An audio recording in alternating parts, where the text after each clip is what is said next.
Good evening, everyone. We'll just go ahead and get started with the program. For those of you that do not know me, my name is Eric Gutierrez, and I'm the Director of Alumni Relations at Bank Street. I'd like to welcome you all and thank everyone for attending and participating in this virtual event, and of course, for your continued support. I am thrilled to see so many of our community members of color joining us for tonight's discussion. It is a privilege to be here with all of you and be part of this important conversation. Now, before we move forward, I would like to go over a few items so you know how the discussion will run and how you can participate in today's events. We will not have a Q&A session this evening. However, there will still be opportunities to contribute and engage with the discussion using the chat box feature, as well as during the breakout sessions that will be facilitated by our two presenters this evening. Tonight's event will also be recorded and it will be shared with the audience. Now, I would like to introduce Dr. Cecilia Trawl, Dean of Bank Street's Graduate School of Education. Prior to joining Bank Street in 2015, Dr. Trawl was Dean of the School of Education at Long Island University in Brooklyn and the Director of its Center for Urban Educators. Throughout her career, she has combined her roles as a teacher, administrator, and researcher in pursuit of the kind of education that grows out of evaluating of the capacities of children, parents, and teachers. She recently published a book with TC Press titled Descriptive Inquiry in Teacher Practice, Cultivating Practical Wisdom to Create Democratic Schools. Now, please join me in welcoming Dr. Cecilia Trawl.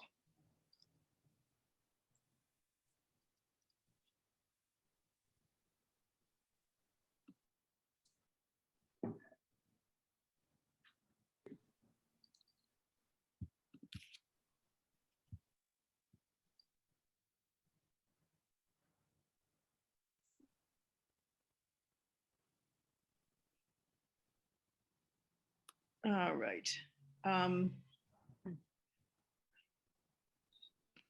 So thanks, Eric. I was having trouble unmuting myself. So this is the sixth annual event. And we're calling it an event this year and last year. But it started, and I hope we can make again, it a dinner. It was our Alumni of Color dinner. And I started it when I first became dean here at Bank Street. It was important to me to highlight the fact that we have educated many school teachers, classroom teachers, leaders of school here at Bank Street who represent our philosophy and our practice, who are also representatives of the communities of color. And I felt it was really important to do, because one of the things in my interview that I learned was that some students really felt that Bank Street's commitment to social justice, to racial literacy, was not as clear and strong as it needed to be. And so this event is part of our larger efforts, really, to forward and highlight the importance of our social justice mission and our developing of racial literacy. So another really important part of this effort is to maintain a strong connection with our graduates of color and our faculty. And tonight we have the really fortunate opportunity to introduce to many of you faculty who are new to us, have only been here a few years. Now, one of us, one Basola, Neil, is a graduate of our graduate programs. And so not new in that way, but relatively new to the graduate faculty. She is a faculty member in leadership, educational leadership, a quantitative researcher who has developed a critical theory to examine the relationship between attrition and the distribution of professional opportunities for teachers of color from a socio-political perspective. Her research explores the ways that inequitable distribution of educational resources and educational disinvestment in children's lives impact teachers' teaching and learning. She has experience serving high needs urban school districts as an administrator, coach, consultant, teacher, and university professor.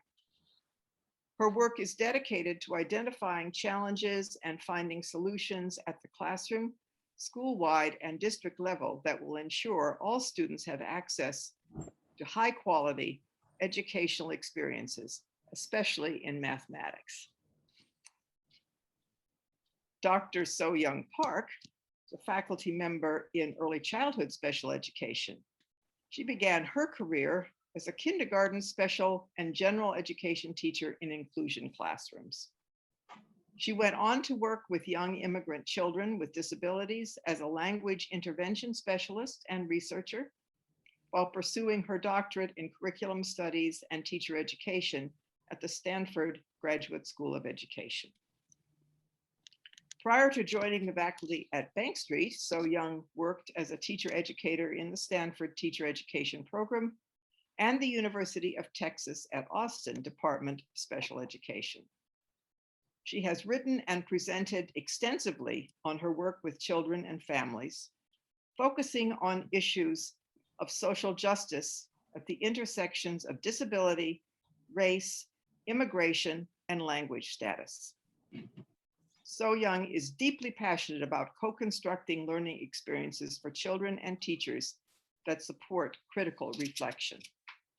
And I have had over the past year, actually the wonderful opportunity with both Dr. Neal and Dr. Park to read their work. We have a writing group in the graduate school that affords a group of us the opportunity to read drafts of work. And in fact, it is really out of reading those pieces that I thought the two of them would make a wonderful program for this evening. So I will turn it now over to So-Young and Basola. Good evening, everyone. Thank you for coming. It is an honor to be here and to be in conversation with you all. I would like to take the time to thank Cecilia for the invitation as well as a generous introduction. Welcome to honoring and holding space for ourselves to create communities of care. We do hope you find your time with us worthwhile. Thank you. Yes, I echo Basola's thanks and welcome to everybody. Just want to quickly make sure, can everybody see my screen with the slide there? Perfect, wonderful. Thank you. All right.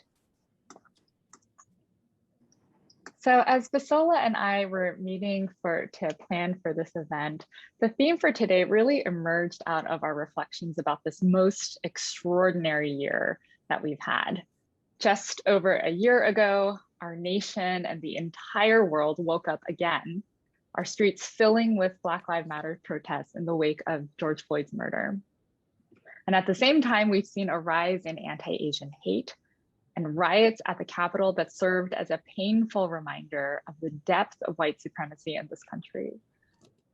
We've also seen the pandemic take a very big toll on teachers and school leaders specifically. Early retirements or resignations, educators who are parents having unique difficulties balancing their children's schooling with their own work, early career or pre-service educators leaving the field. But even before the pandemic, educators of color had experienced stress at higher levels than their white colleagues had. So if you add on the toll of the pandemic, it's been an extraordinarily hard year for educators of color specifically. And when we go back in the fall, things have to be different. And that's really what today is all about. Today is about pausing and reflecting, re-engaging ourselves so that we can reimagine our workplaces.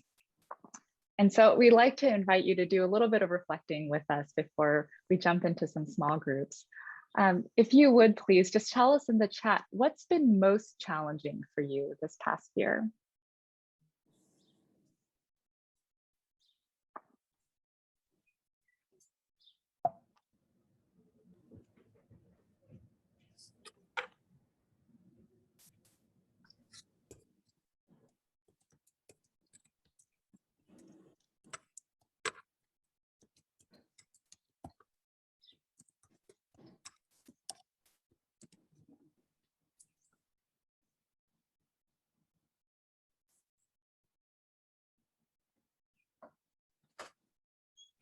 Hey.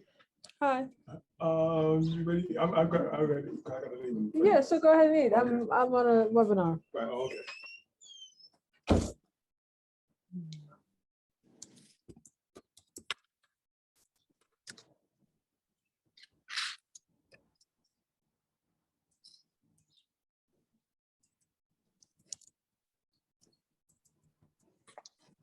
Yeah, so as these are coming in, I'm seeing some things related to our own mental health and our own stress levels, as well as trying to care for and motivate the children with whom we work or our own family members, or our friends and our loved ones, knowing how to be present with them at a distance, balancing the various responsibilities, work and family, the systemic racism that just continues, and the stress and the pain that that inflicts upon us. Isolation is that's definitely a theme that I'm seeing come up as well. Having to learn different ways of being, maybe different ways of teaching online, being there emotionally for our students. Yeah, so many things that we're trying to hold and maintain for ourselves, for those around us, for our larger world, and all the injustices that we're seeing and experiencing around us. Yeah. Thank you for sharing all of this. And if you would now also put in the chat, what has brought you the most joy this past year?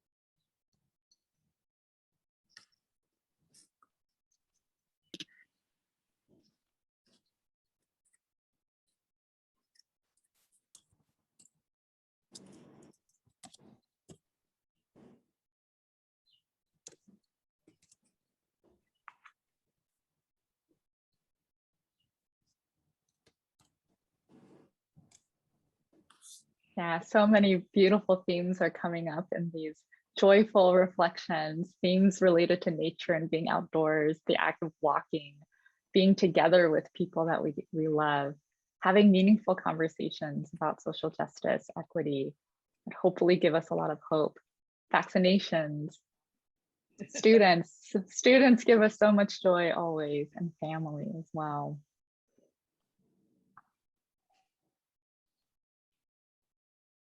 I love seeing too all the different ways that we've been able to maintain connection with people in spite of the year of isolation we had.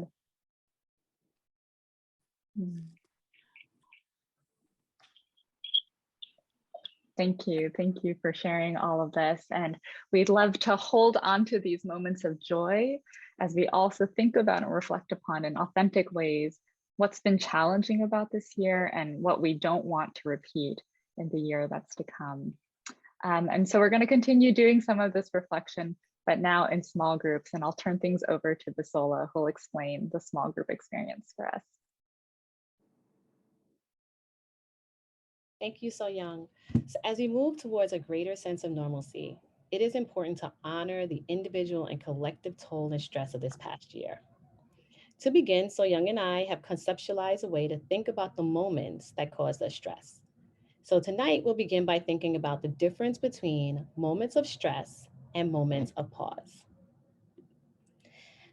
So moments of pause are those personal, professional, and current events, etc., that caused you to stop, think, and at times overthink. So it's this self-talk that sounds like, am I communicating clearly enough? There is silence now, so I'm a little unsure. Or, did I offend my colleague when I said that? Not sure. I certainly hope I did not. Which is versus moments of stress. So moments of stress are jarring personal, professional, current events, or etc., that caused you immediate physiological and cognitive response. So what does that feel like? That feels like, especially for myself, it felt like my heart sank and began racing quickly when I heard about the shooting of Dante Wright. Another physiological reaction this past year was my jaw dropped and my breathing quickened watching the January 6th insurrection. So these are, so I'm going to ask you to kind of go back into some of the moments that were moments of stress that you put in the chat earlier and think about, can we reconceptualize some of those moments as either a moment of pause or a moment of stress?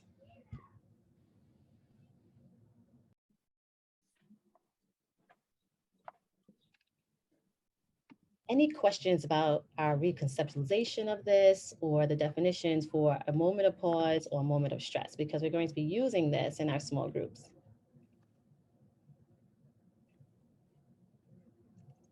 Okay. Thank you. So I just want to take a moment to thank you all for coming. But this event was centered around the experiences of our alumni of color and people of color. So if you're an ally, a co-conspirator, we're asking that you private message Eric and he'll put you in a separate space. As we move into our small groups, we're going to reflect and get to know one another. You can share your name, when you graduated from your program and or connection to Bank Street, where you work now and your role.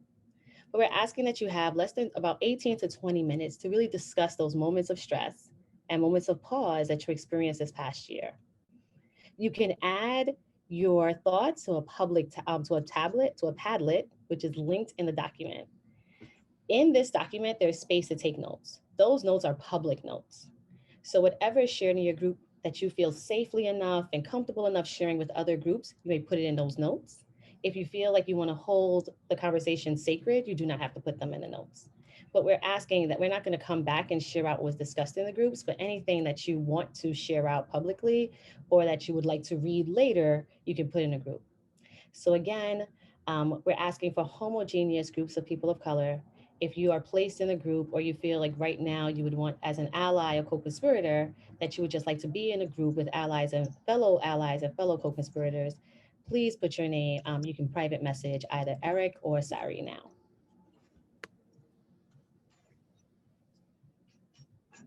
And so Young put the document in the chat. So when your breakout room pops up, that's the room number that you're in, and that's the Padlet that you'll use to focus the conversation. Any questions about what you'll be doing in your small groups? All right, so I think we can put everyone in groups. Basola, can I just ask a question? Yes, ma'am. If you have an assignment, you go to that group, right? You don't have to. You don't have to. No. If you have an assignment, you can definitely stay in that group. But if you would like to just be in a separate group, you can private message Eric or Sari. Okay, thank you. You're welcome. Thank you. We do hope that you had a great conversation in your small group. Thank you so much for participating. As we previously mentioned, it is really important to look back in order to move forward. As we celebrate Juneteenth, we want to pay homage to the importance of honoring past experiences so that we may re-engage to engage. It has become common knowledge that teachers of color are underrepresented in public schools and that they experience exasperated stress in these spaces. The question is why?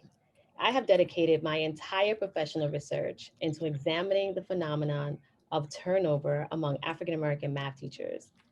Built on an intellectual curiosity of not being able to withstand the tax to my own consciousness of teaching in heavily resourced schools in under-resourced communities in Brooklyn.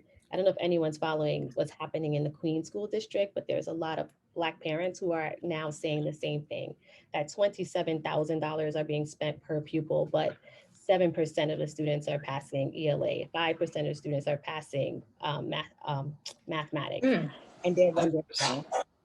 So my personal work seeks to answer the question, what are the real stories of why teachers of color leave schools? Because my lived experience is not being captured in research, and I cannot be the only one. In particular, I'm deeply passionate about understanding what is happening behind the school doors that push Black teachers out of the classroom and into other careers, whether they're in or out of education. Personally, I want to know where we go and what do we carry once we are there. As a quantitative researcher, I begin my investigation with data. So I invite you into my world for just a bit. So we're gonna look at some data. You guys see the graph? Yes. Okay, so Yeah. here is the most recent disaggregated data for the percentage of teachers of color in public, charter, and independent schools. Each of the bars represent one of the three subgroups of teachers of color that we're going to discuss tonight. African-American teachers, Asian teachers, and Hispanic teachers. The bar at the farthest right is the total number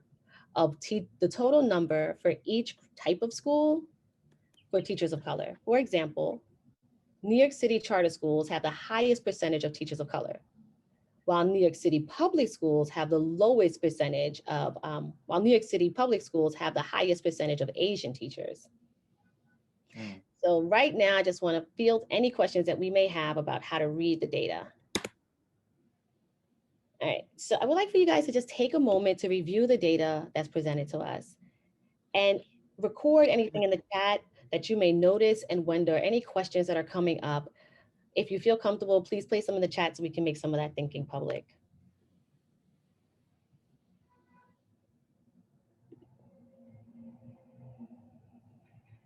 There are no. Place in the chat, you could talk out loud. Go ahead. There are no. You have to type this out. There are no people of color. New York City independent schools? So I can answer that question right now. There is no disaggregated data for teachers of color in independent schools in New York City, because that information, so the other data, it comes from national data from the Institute of Educational Statistics. The Institute of Educational Statistics does not collect that data.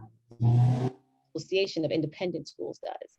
And for New York City, this is the information they put out, but they have not put out in disaggregated data. Anything else that we noticed and wonder about the data? African American, nationally independent, New York City. Huh. So this is a macro view and then a very local view.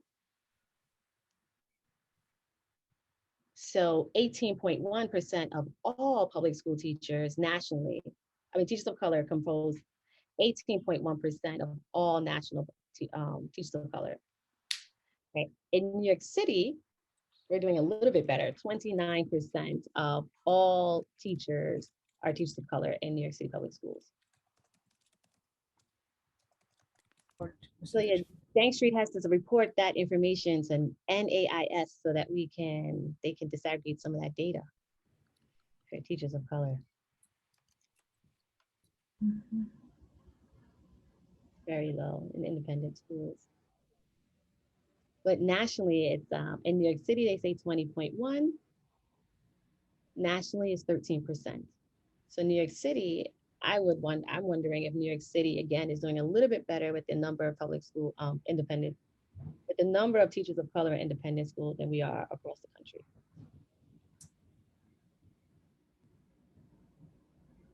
They're all lumped together.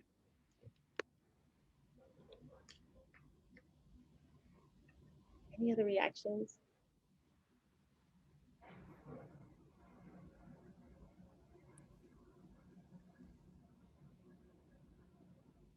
Great.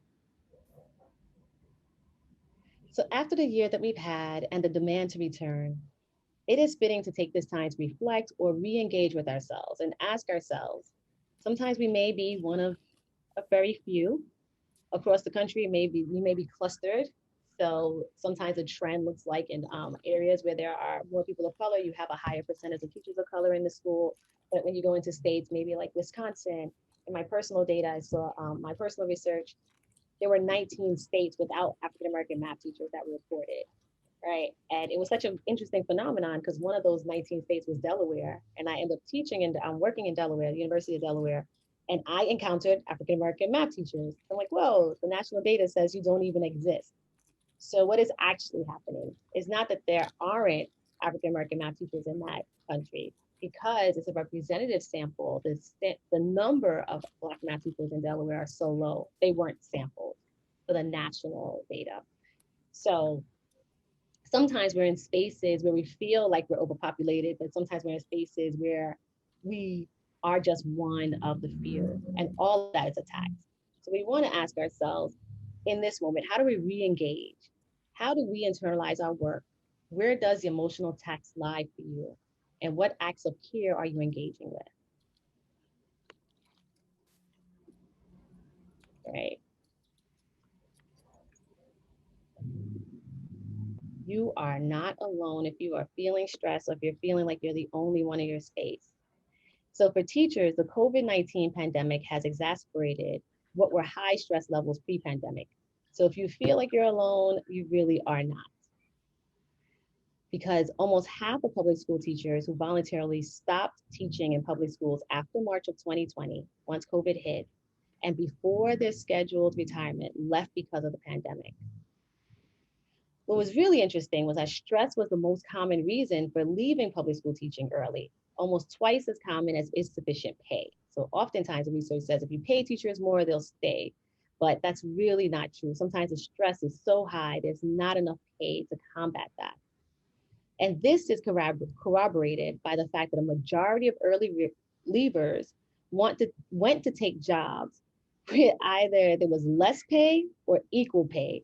And and then they went on to take jobs where there was no health insurance or even retirement benefits.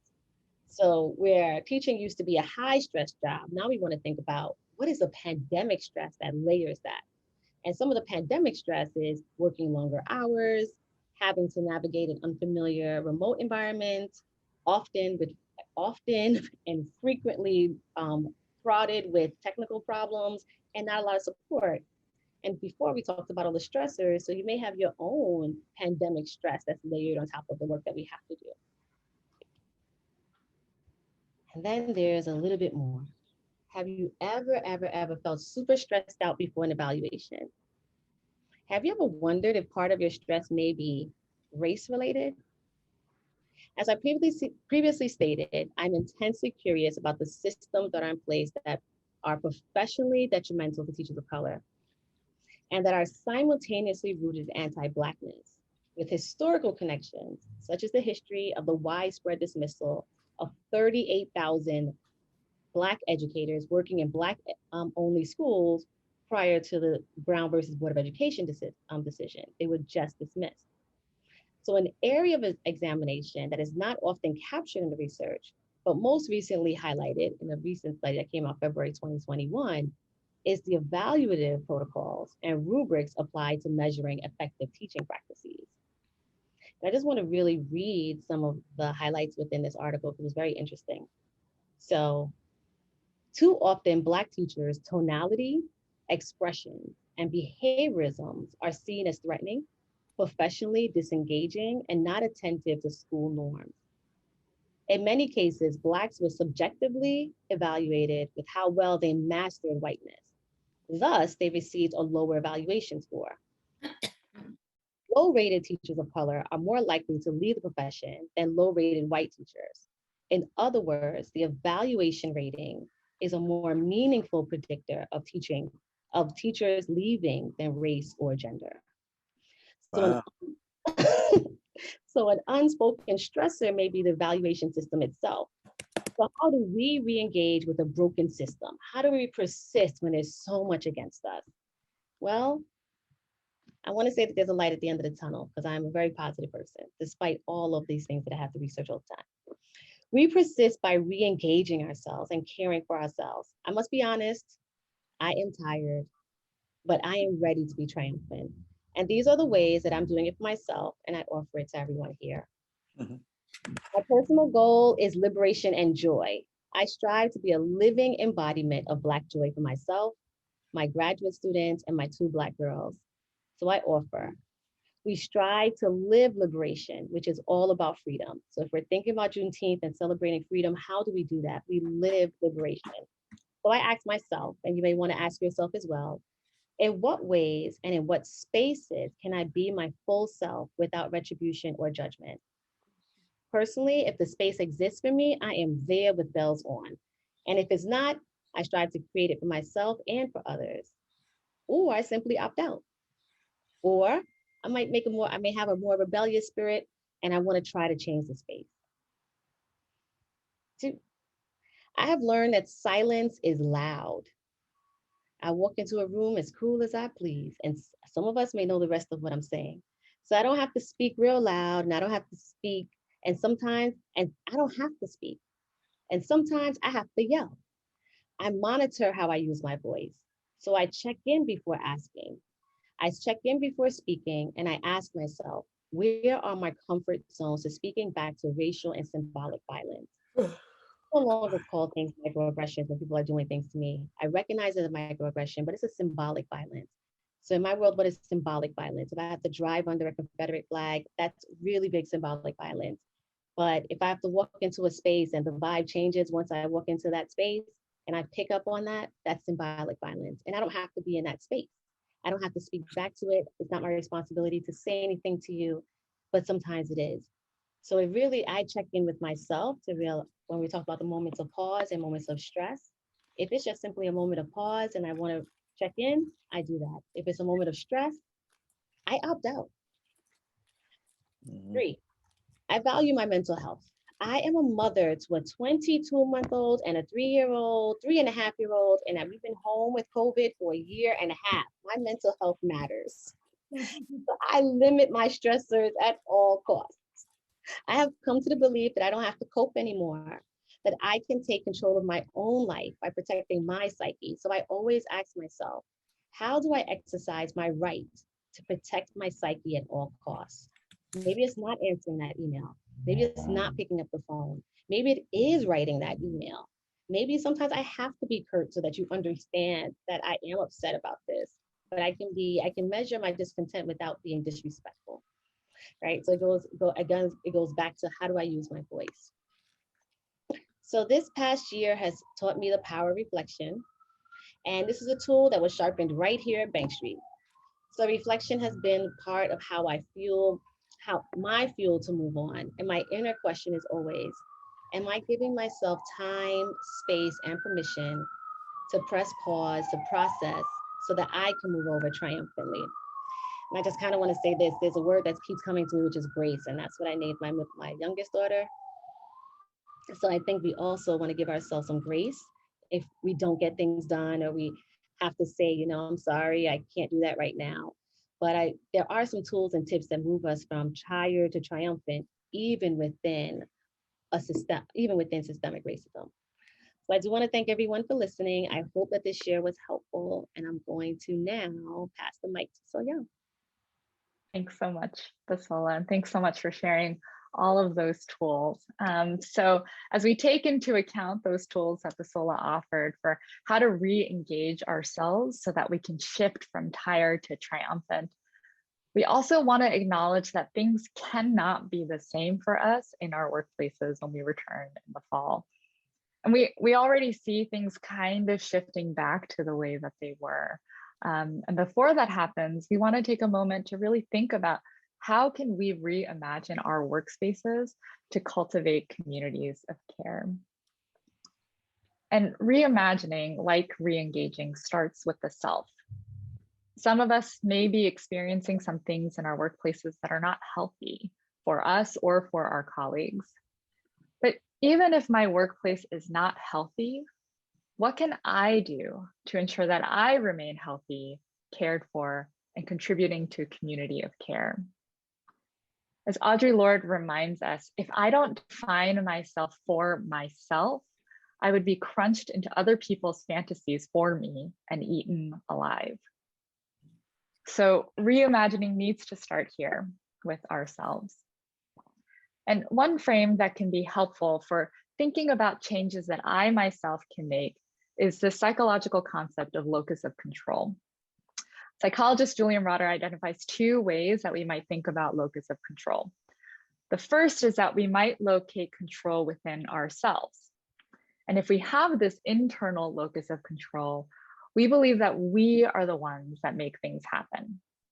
This is an empowering and agentic stance. We might, however, locate control externally. And if we have external locus of control, we see things as happening to us rather than by us. And this can be a very disempowering stance. Now, whether we position our locus of control as internal or external often has to do with what we can or cannot influence. There are some spheres that we have no or very little influence over. Things like a train delay, your boss's mood swings, the fact that COVID exists, or maybe you're dealing with a racist policy at your school. It's very hard and sometimes impossible to influence those things. And then there are those spheres where you do have a lot of influence and where you can make change happen. And those usually have to do with yourself, how I react to others, how I teach or talk about racism, how I ask for help and help others, how I stay healthy. There are a lot of things that I want to control, but I just cannot control them. So for example, if someone is being racist and aggressive towards me, I can report them, I can try to have conversations with them, but whether or not they change is not something that I can control or take full responsibility for. And the more that I dwell on them and their behavior, the more I shift into an external locus of control, getting lost in feelings of why is this happening to me? And instead, I want to take control of myself. And for me, I would say I'm going to love this person no matter what. I might not interact with them, but I'm still going to love them, maybe pray for them, but I will not be defined by them or let them affect my sense of who I am. And so now the locus of control is back within me. So I'd like to invite you to think about these things that we can or cannot control, where our spheres of influence lie. We're going to do that with a poll. Let me just pull this up for you all. So how you access this poll is you can take, if you have a phone, just open up your camera and hold your camera up to the QR code. That's that square with the black and white there. That'll open up the poll for you.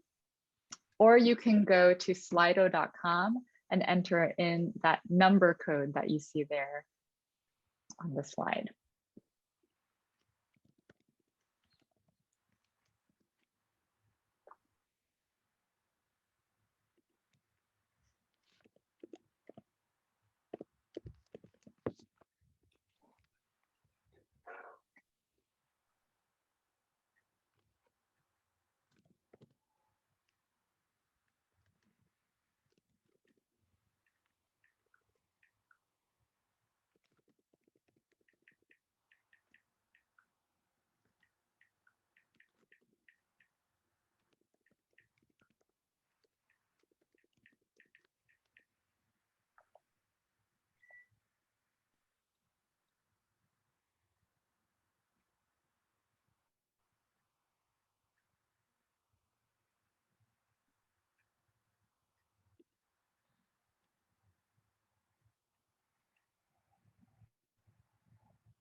Yeah, these are all really great reflections around what we can influence.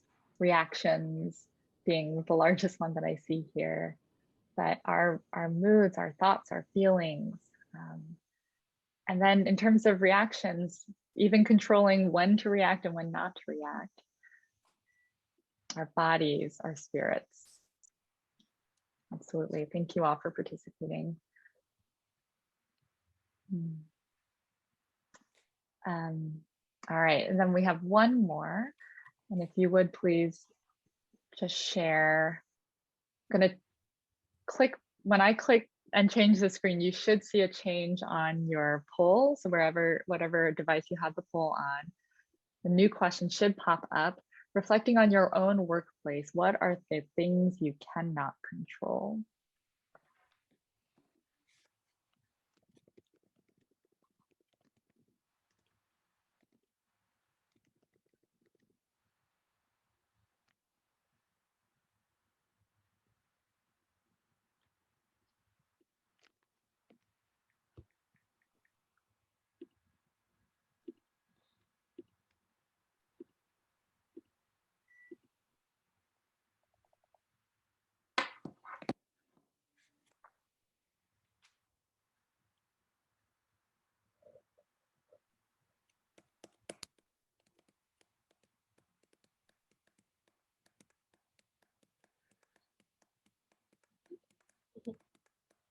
Ugh.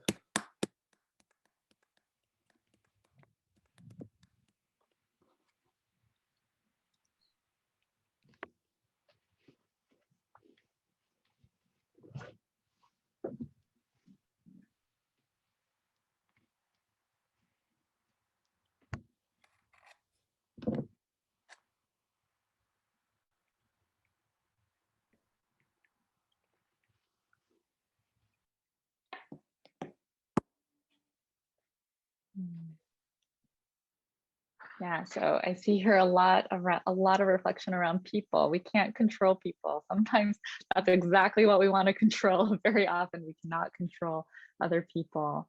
And then some of the circumstances and policies that might be in place around masking or no masking, the paperwork, technology, all of that, how that works, administrative things, other people's reactions, biases, attitudes, meeting times. Definitely.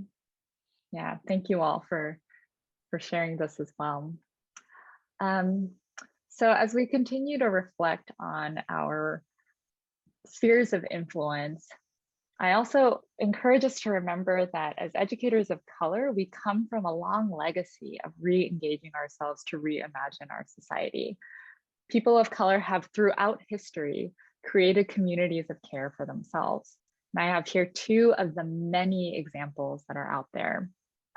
In the 1970s, the Black Panther Party invested in what they called revolutionary intercommunalism, where they established survival programs for healthcare, education, and food distribution in Black communities, which were being denied access to quality care in a racist social order. And my second example here is of Rough Rock Demonstration School, which was the first school established by the Navajo people for the Navajo people. The school and all the tribal colleges that followed was an example of the Navajo taking education into their own hands. It was a direct response to the erasure of Navajo history, language, and culture that was and still is pervasive in schooling since the beginning of Indian boarding schools. In both of these examples, the communities of color understood that in order to thrive in a racist, oppressive society that did not care for them, they needed to create communities of care for themselves. Caring for and re-engaging themselves made it possible for them to do the work of reimagining the larger society. And so we lean into this legacy of re-engaging ourselves in order to reimagine our communities and our society at large. And so we're gonna move into a little bit of reimagining. Sol is gonna give us the final instructions for our last small group together. Okay, So we'll be moving back into our small groups, and this time there's a second Padlet. So we're asking that you re-engage with your original Padlet if you so choose. So there's some options that you can do within your groups. Option one, you can go back to your first Padlet and see whether you can reimagine each of your previous moments into either a moment of possibility and a moment of joy. The definition for moment of possibility and moment of joy is embedded within the Padlet itself. If you would like to do that, copy and paste each reimagined moment onto the newer Padlet. Leave those that you cannot reimagine on the original Padlet. So we're only bringing over the newer moments, the reimagined moments. Or don't even visit the first Padlet. Go straight into your second Padlet and discuss discuss new moments of possibility, new moments of joy. Again, the definition for that is in the Padlet itself. And you'll just go straight into your second Padlet and reimagine from something new. Or option three, if you don't want to do anything with the Padlet, you're kind of over technology, just have an open conversation about some of the themes and discussion from tonight and brainstorm ways that you as a group can create communities of care that take into account your own locus of control as well as your self-care needs. So when you're in your small groups, we have about 20, maybe 15 minutes in our small groups. You can do one of these three things. You can do all three. You can remix it. You can do it in the straight Bank Street way.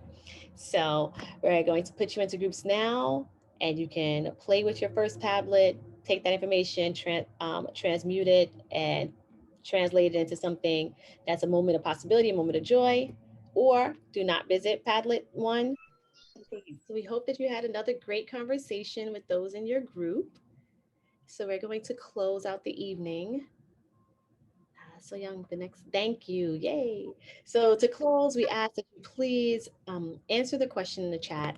And it is our hope that you found all of discussions tonight helpful and a useful pause. One way to engage and reimagine is to keep in contact with anyone new that you may have met tonight. And we hope that you take advantage of this because that is one thing that's within your locus of control, that we can all be in community with one another. So if you can please in the chat, just what's one way that you would like to re-engage, to reimagine in order to create a community of care?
Cecilia, I love the ideas coming in. They're giving me lots of ideas for ways that I can re-engage myself too.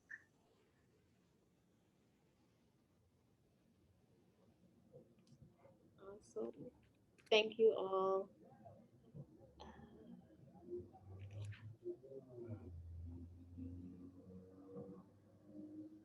into self-care. I hear you, Tara, about it being a buzzword, but it really does. I know it feels so jargony right now, but it's like an essential component to being able to take care of others, right? And I think that's how So Young and I started with our brainstorming. Whereas if we really truly want to move into space where we care for others, and that is the mission and how we ground our work and how we see ourselves, then we must take care of ourselves first. So whatever that means for us, however we do it, whether it's with boundaries or speaking back or taking a walk or being honest, being authentic, what do we need to do so that we can be our full selves? So thank you. Aww. All right. I think if you would like to keep in touch with us, this is our email address. You can also email the Alumni Association. Thank you, Eric, and thank you, Cecilia, again for inviting So Young and myself to speak with you all tonight. It has been an honor and a privilege. Thank you. So yeah. Thank you, folks, so much. This was terrific. Thank you so much, So Young and Basola, for a wonderful and thoughtful presentation. I definitely have some takeaways, especially with the liberation and really reminding myself of what I actually have control of. So thank you again. To all of our alumni, as Basola mentioned, if you have any questions, recommendations, anything that you would like to share with our office, please do not hesitate to contact the Alumni Relations Office. And again, to all our guests this evening, you will receive a follow-up email next week that will include a survey and a link to the recording. I want to thank all of our speakers again tonight, and of course our viewers. So have a good night, and I look forward to reconnecting with you next year. So thank you. Thank you all. Thank you. Thank you, everyone.